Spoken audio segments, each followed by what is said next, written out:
இந்தியாவின் முடிசூடா மன்னராக கடைசி மன்னராக திகழ்ந்த சிங்கம்பட்டி மரவர்கள் சமஸ்தான மன்னர் தீர்த்தபதி முருகதாஸ் ஐயா அவர்களின் 5ஆம் ஆண்டு குருபூஜை விழாவில் புலித்தேவர் மக்கள் முன்னேற்ற கழக சார்பில் கலந்து கொள்வதிலே பெரும் மகிழ்ச்சி அடைகிறோம். ஐயாவுடைய புகழ் உலகமெல்லாம் பரவியிருக்கின்ற இந்த வேளையிலே தமிழக அரசு உடனடியாக அவருக்கு மிகப்பெரிய மணிமண்டபம் ஒன்று அமைத்து தர வேண்டும். வருகின்ற சட்டமன்ற தேர்தலில் அதை வாக்குறுதியாக இந்த பகுதி மக்களுக்கு வழங்க வேண்டும். தமிழக அரசு முக்குளத்தூர் மக்களின் மிகப்பெரிய ஆதிக்கம் வல்லாதிக்கம் மிக்க இந்த சமுதாயத்தில் பிறந்த மிகப்பெரிய ஜமீன் மாமன்னராக திகழ்ந்தவர் தீர்த்தபதி ஐயா அவர்கள்.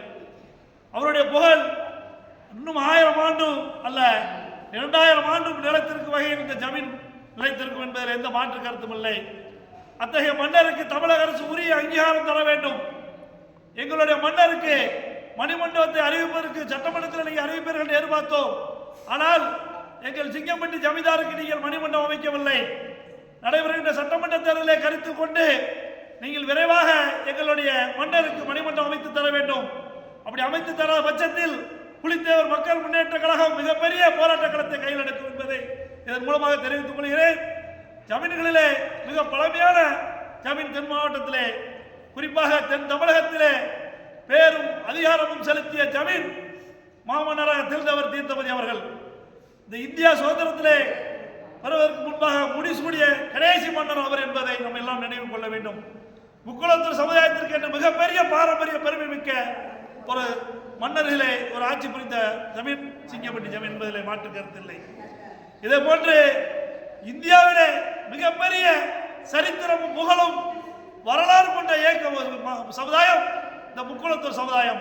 பாண்டிய மன்னர்களும் சரி மற்ற ஏனைய மன்னர்களும் இந்த முக்குளத்தூர் சமுதாயத்தை சேர்ந்தவர்கள் அதிக அளவிலே இந்த இந்தியாவை ஆண்டிருக்கிறார்கள். அதில் குறிப்பாக தென்னிந்தியாவில் எங்களுடைய சிங்கம்பட்டி தீர்த்தபதி அவர்களுடைய ஆட்சி மிக நேர்மையாகவும் எளிய மக்களுக்கு அனைத்து மக்களுக்கும் பாதுகாப்பு அரணாக திகழ்ந்தது. அவர் இருக்கும் வரை இந்த மாஞ்சோலை போன்ற பிரச்சனைகளாம் இல்லாவில்லை. அவர் மறைவுக்கு பிறகுதான் அனைத்து மக்களுக்கும் பாதுகாப்பற்ற சூழ்நிலை இந்த பகுதியில் நிலவுகிறது. மிகப்பெரிய பாதுகாப்பை வழங்கிய எங்கள் மன்னருக்கு விரைவில் நீங்கள் நினைவாலயத்தில் மணிமண்டபம் அமைத்து தர வேண்டும் என்று தமிழக அரசை கேட்டுக்கொள்கிறேன். என்று புலித்தேவர் மக்கள் முன்னேற்ற கழகம் ஜமீன் அவர்களுடைய புகழை பரப்புவதிலே உறுதியாக இருப்போம் என்பதை தெரிவித்துக் கொண்டு விடைபெறுகிறேன். நன்றி, வணக்கம்.